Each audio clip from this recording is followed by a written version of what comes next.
우리 주님의 은혜와 평강이 오늘도 넘치기를 소원합니다. 함께 묵상하실 말씀은 베드로전서 1장 1절에서 12절 말씀입니다. 같이 말씀을 읽겠습니다. 예수 그리스도의 사도 베드로는 본도, 갈라디아, 갑바도기아, 아시아와 비두니아에 흩어진 나그네 곧 하나님 아버지의 미리 아심을 따라 성령이 거룩하게 하심으로 순종함과 예수 그리스도의 피뿌림을 얻기 위하여 택하심을 받은 자들에게 편지하노니 은혜와 평강이 너희에게 더욱 많을지어다. 우리 주 예수 그리스도의 아버지 하나님을 찬송하리로다. 그의 많으신 긍휼대로 예수 그리스도를 죽은 자 가운데서 부활하게 하심으로 말미암아 우리를 거듭나게 하사 산 소망이 있게 하시며 썩지 않고 더럽지 않고 쇠하지 아니하는 유업을 있게 하시나니 곧 너희를 위하여 하늘에 간직하신 것이라. 너희는 말세에 나타나기로 예비하신 구원을 얻기 위하여 믿음으로 말미암아 하나님의 능력으로 보호하심을 받았느니라. 그러므로 너희가 이제 여러 가지 시험으로 말미암아 잠깐 근심하게 되지 않을 수 없으나 오히려 크게 기뻐하는도다. 너희 믿음의 확실함은 불로 연단하여도 없어질 금보다 더 귀하여 예수 그리스도께서 나타나실 때에 칭찬과 영광과 존귀를 얻게 하실 것이니라. 예수를 너희가 보지 못하였으나 사랑하는도다. 이제도 보지 못하나 믿고 말할 수 없는 영광스러운 즐거움으로 기뻐하니 믿음의 결국 곧 영혼의 구원을 받음이라. 이 구원에 대하여는 너희에게 임할 은혜를 예언하던 선지자들이 연구하고 부지런히 살펴서 자기 속에 계신 그리스도의 영이 그 받으실 고난과 후에 받으실 영광을 미리 증언하여 누구를 또는 어떠한 때를 지시하는지 상고하니라. 이 섬긴 바가 자기를 위한 것이 아니요 너희를 위한 것임이 계시로 알게 되었으니 이것은 하늘로부터 보내신 성령을 힘입어 복음을 전하는 자들로 이제 너희에게 알린 것이요 천사들도 살펴보기를 원하는 것이니라. 아멘. 성도 여러분, 오늘부터 우리는 베드로전서를 묵상합니다. 1절 말씀을 보면 사도 베드로는 본도와 갈라디아, 갑바도기아, 아시아와 비두니아에 흩어진 나그네, 여러 성도님들에게 편지를 하고 있는데요. 이 지역들은 사도 베드로의 사역의 영향권에 있었던 지역들입니다. 사도행전 2장을 보면 사도 베드로가 설교를 했을 때 각지에 흩어져 있던 유대인들이 모여서 예루살렘에서 베드로의 설교를 듣게 되는데요. 그들이 흩어져서 교회를 세운 것 같습니다. 그 이후에도 베드로의 사역의 영향권 안에 있었던 지역들인 것 같습니다. 사도행전 16장 말씀을 보면 사도 바울은 비두니아 지역으로 가고자 했었지만 예수의 영이 허락하지 아니하시죠. 이렇게 하나님께서는 어떤 사역자의 영향권 안에 들어와 있는 독특한 지역들을 허락하셔서 그 사역이 꽃피우게 하신 것입니다. 사도 베드로는 자신의 사역에 영향이 있었던 이 지역을 특별히 생각하면서 지금 편지를 쓰고 있는 것입니다. 2절 말씀을 함께 읽어보겠습니다. 곧 하나님 아버지의 미리 아심을 따라 성령이 거룩하게 하심으로 순종함과 예수 그리스도의 피뿌림을 얻기 위하여 택하심을 받은 자들에게 편지하노니 은혜와 평강이 너희에게 더욱 많을지어다. 아멘. 이 지역에 흩어진 성도님들에게 편지하면서 사도 베드로는 은혜와 평강이 더욱 많이 넘치기를 기도하고 있습니다. 우리가 신앙생활을 하기 위해서는 은혜와 평강이 필요한데요. 특별히 이 지역에 있었던 성도님들은 많은 고난과 핍박이 있었습니다. 오늘날 중국에서 살아가는 우리 모두도 은혜와 평강이 필요한데요. 우리도 그러한 고난과 힘든 역경이 우리에게 있기 때문입니다. 평소에도 은혜와 평강은 필요하지만 더욱 고난이 많을 때에 은혜와 평강은 필요하겠죠. 은혜와 평강은 돈이 많다고 주어지는 것이 아니고 무력으로 쟁취할 수 있는 것도 아닙니다. 사도 베드로가 기도하고 있고 축복하고 있는 이 은혜와 평강은 어떻게 우리에게 오는 것일까요? 2절 말씀에 보면 하나님 아버지의 미리 아심을 따라 예정되어 있는 성도들에게 주어지는 것입니다. 또 그 성도들은 성령이 거룩하게 하심으로 말미암아 거룩하게 된 사람들만 누릴 수 있는 것입니다. 또 예수 그리스도의 핏뿌림을 받아야만, 예수 그리스도의 은혜로 구원을 받아야만 누릴 수 있는 것이죠. 구원받을 성도님들은 이렇게 삼위일체 하나님의 오늘도 주시는 은혜와 평강이 필요합니다. 더욱더 어려운 환경 속에 놓여 있는 성도님들이라면 이 은혜와 평강이 더욱더 요구될 것입니다. 우리의 기도의 제목은 오늘도 힘든 환경 가운데서 삼위일체 하나님께서 우리 성도들에게 주시는 은혜와 평강이 우리에게 넘쳐야 할 것입니다. 그 소망을 가지고 이 말씀을 묵상하기를 바랍니다. 사도 베드로의 이 편지를 받았던 흩어진 나그네, 이 디아스포라 성도들은 은혜와 평강 없이는 하루를 견디기 힘든 환경 속에서 살았던 성도님들입니다. 우리들에게도 이 은혜와 평강이 넘치기를 소원합니다. 3절 말씀을 보면 사도 베드로는 우리 주 예수 그리스도의 아버지 하나님을 찬양하는데요. 왜 찬양하느냐 하면 예수 그리스도를 죽은 자 가운데서 부활하게 하셨기 때문입니다. 예수 그리스도께서 죽음에서 부활하신 것도 찬송의 제목이 되지만 예수 그리스도와 연합되어 있는 우리 성도들도 예수의 부활과 함께 동일하게 함께 부활했기 때문에 우리의 찬양의 제목이 되는 것입니다. 그래서 우리의 거듭남 때문에 우리는 찬양할 수 있게 되는 것입니다. 아무리 성도들이 어려운 환경 가운데 놓여 있을지라도 예수를 죽은 자 가운데서 부활하게 하신 하나님의 그 은혜를 생각할 때 우리는 소망을 가질 수 있는 것입니다. 우리를 부활하게 하신 우리 주님께서 이 고난 가운데서도 우리에게 충분히 버틸 수 있는 은혜를 주실 것이기 때문에 우리는 오늘도 소망하며 하루를 살아갈 수 있게 되는 것입니다. 그리고 이 소망은 우리에게 4절에 있는 말씀처럼 유업으로 인해서 우리에게 더욱더 소망이 생기는데요. 우리에게 있는 유업, 그러니까 우리에게 있는 유산은 무엇입니까? 세상 사람들은 많은 돈을 물려받을 때 든든하고 행복하다고 생각하겠죠. 하지만 우리 하나님은 그러한 물질적인 것이 아니라 놀라운 유업, 놀라운 유산을 주셨는데요. 그것은 우리의 구원이요. 구원받은 백성들이 받아 누릴 수 있는 것들입니다. 그런데 그 유업은 4절 말씀처럼 썩지도 않고 더럽지도 않고 쇠하지도 아니하는, 사라지지도 아니하는 유업입니다. 사람들이, 우리 부모님들이 우리에게 남겨주시는 물질적인 것들은 썩고 더럽혀지고 없어질 수도 있겠지만 우리 하나님께서 주신 것은 썩지 않고 더럽지 아니하고 없어지지 아니하는 유업입니다.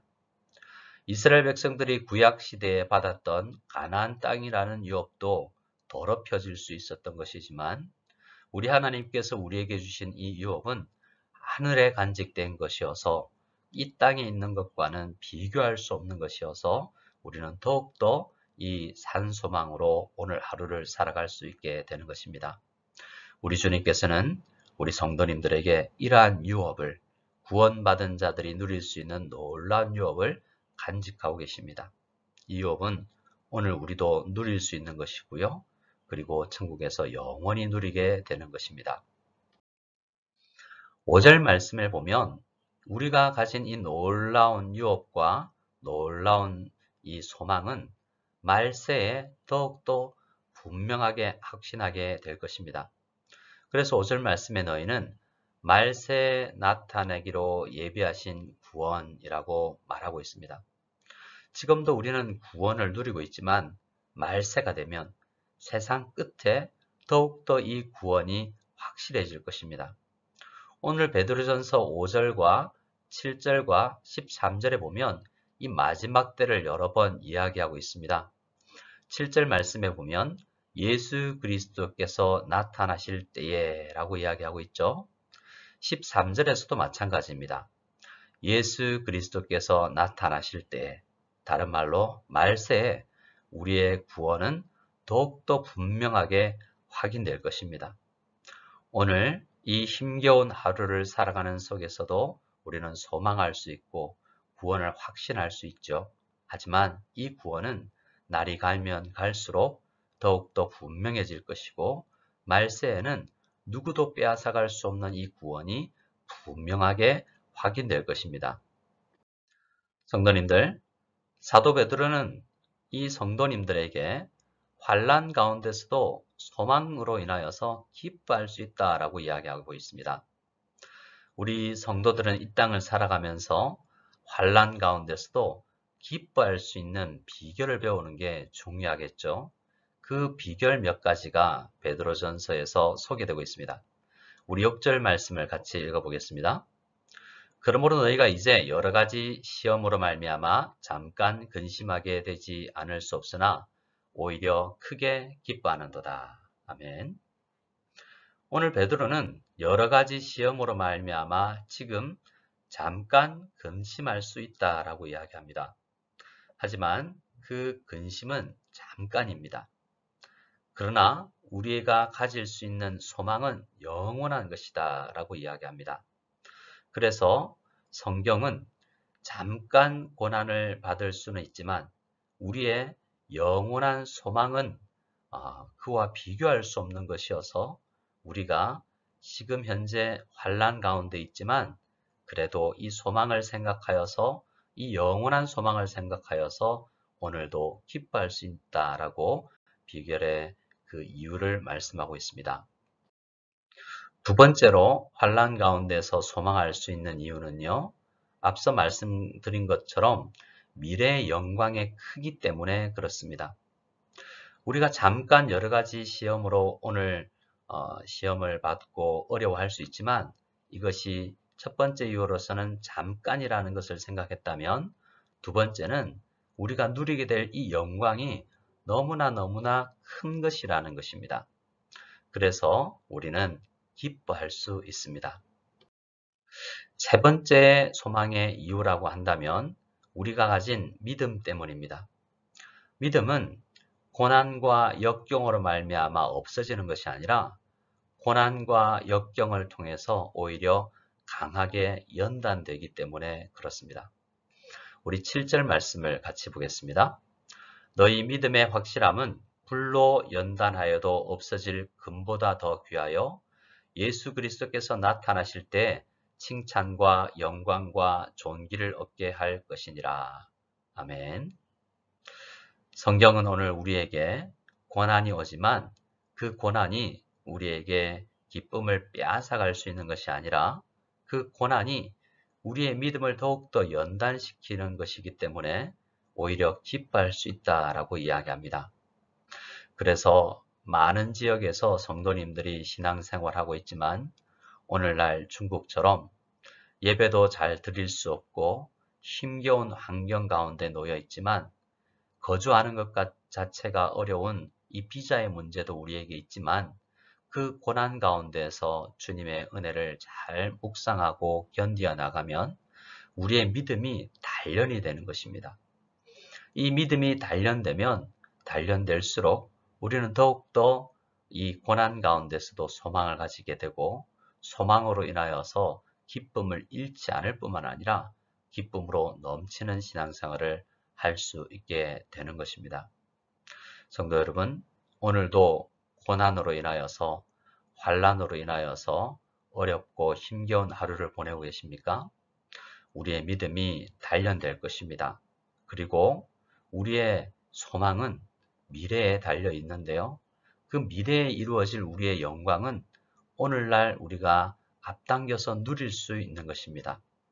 잠깐 누리게 되는 이 고난으로 말미암아 너무 슬퍼하거나 어려워하지 아니하시고 소망을 가지고 오늘도 기뻐할 수 있는 우리 믿음의 비결을 배울 수 있는 우리 모든 성도님들이 다 될 수 있기를 소원합니다.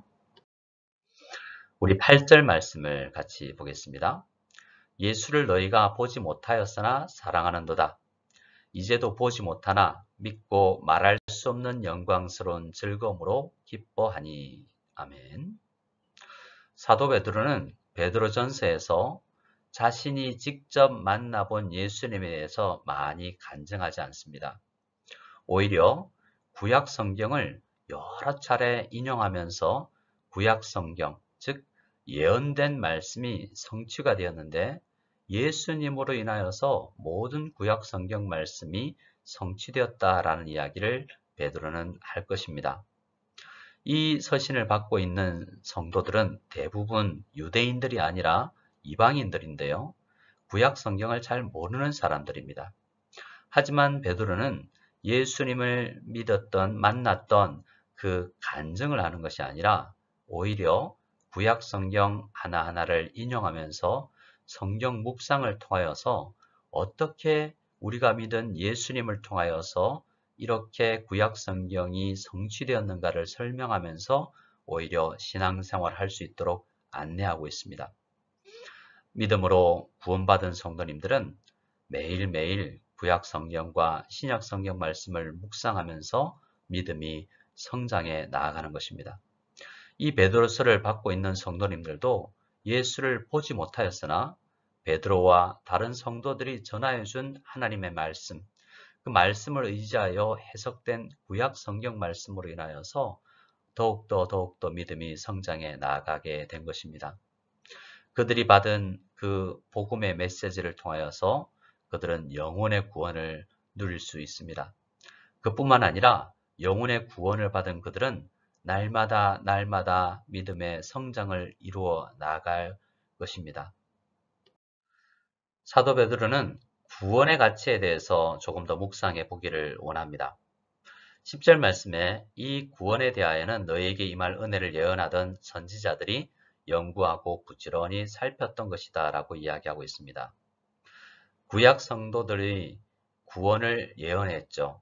특히 선지자들이 구원을 예언했습니다. 예언했던 선지자들은 다 유대인들인데요. 구원을 묵상해 보니 이 구원은 유대인들만 받는 것이 아니었습니다. 지금 이 베드로서를 받고 있는 이방인들도 구원을 받아 누릴 수 있게 된 것이었습니다. 구원은 메시아를 통해서 오실 메시아를 통해서 주어질 것인데 그 메시아를 믿는 모든 사람들이 받아 누리게 되는 것이었습니다. 그 구원은 예수 그리스도의 고난 후에 받게 될 영광을 통하여서 주어지는 것입니다. 그래서 구원을 받아 누리는 사람들은 고난과 고난 이후의 영광을 함께 묵상해 나가야 되는데요.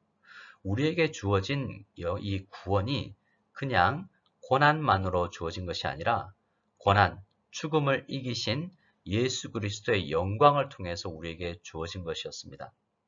그래서 구원을 받아 누리는 성도들도 예수님처럼 때로는 고난을 받을 수 있고 그 고난으로 또한 그치는 것이 아니라 구원받은 성도님들은 모든 고난에서 건짐을 받고 고난 속에서도 영광스러운 소망으로 하루를 살아갈 수 있게 되는 것입니다. 구원을 잘 묵상해 보면 예수 그리스도의 구원의 그 기초가 고난과 영광에 기초되어 있었던 것처럼 오늘 우리 구원받은 성도님들도 이 고난과 영광을 함께 생각하며 누릴 수 있게 되는 것입니다. 저는 고난과 영광을 누리게 된다라고 말씀드렸는데요. 영광은 누리고 싶지만 고난은 누리고 싶은 것이 아니지 않습니까? 하지만 구원받은 성도들은 고난을 받게 되어 있습니다. 그런데 그 고난이 성도들을 힘겹게만 하는 것이 아니라 그 고난을 잘 통과하면서 오히려 영광에 이르게 되는 것을 우리는 보게 됩니다. 그 고난이 잠깐 있는 것이요. 그 고난이 오히려 오늘 우리의 믿음을 단련하고 있다라는 것을 생각할 때 놀라운 영광을 예비하게 되는 기능을 하게 되는 것입니다. 우리 12절 말씀을 같이 읽겠습니다. 이 섬긴 바가 자기를 위한 것이 아니요 너희를 위한 섬김이 계시로 알게 되었으니 이것은 하늘로부터 보내신 성령을 힘입어 복음을 전하는 자들로 이제 너희에게 알린 것이요 천사들도 살펴보기를 원하는 것이니라. 아멘. 성도님들, 우리 성도들에게 있는 이 놀라운 구원, 이 구원은 우리에게 복음을 전하여 준 이 사도와 복음을 전하여 준 복음 전도자들로 인하여서 우리에게 주어진 것이죠. 이 구원이 놀라운 가치가 있는 것은 마지막 때 우리가 영혼의 구원을 받는 것일 뿐만 아니라 많은 어려움과 환경 속에서도 이 어려운 환경을 이겨낼 수 있는 비결이 또한 이 구원에서 오는 것이기 때문에 그렇습니다. 구원받은 무성연합교회 성도님들은 우리에게 있는 구원의 가치를 깊이 묵상하여서 오늘 우리에게 주어진 이 고난의 환경 속에서도 굴하지 아니하고 슬퍼만 하지 아니하고 오히려 이 말씀에서 우리에게 약속하는 것처럼 고난 중에서도 기뻐할 수 있는 그러한 소망을 가지시고 누릴 수 있는 우리 모두가 될 수 있기를 원합니다. 이 아침에 함께 기도하실 때 특별히 비자 문제로 아파하고 있는 많은 선생님들을 위해서 기도해 주시고 고난 가운데에서 경제적으로 어려운 우리 성도님들을 위해서 기도해 주시고 또 기타 여러 고난 가운데서 아파하고 있는 성도님들을 위해서 기도할 때 그들에게도 우리의 기도를 받는 그들에게도 이 구원의 깊이를 묵상할 수 있게 되고 또 산 소망을 가져서 이 어려운 환경을 잘 이겨낼 수 있게 되기를 간절히 소원합니다. 우리 다 같이 주기도문으로 예배를 폐하겠습니다. 하늘에 계신 우리 아버지여, 이름이 거룩히 여김을 받으시오며 나라가 임하시오며 뜻이 하늘에서 이루어진 것 같이 땅에서도 이루어지이다. 오늘 우리에게 일용할 양식을 주시옵고 우리가 우리에게 죄 지은 자를 사하여 준 것 같이 우리 죄를 사하여 주시옵고 우리를 시험에 들게 하지 마시옵고 다만 악에서 구하시옵소서. 나라와 권세와 영광이 아버지께 영원히 싸움나이다. 아멘.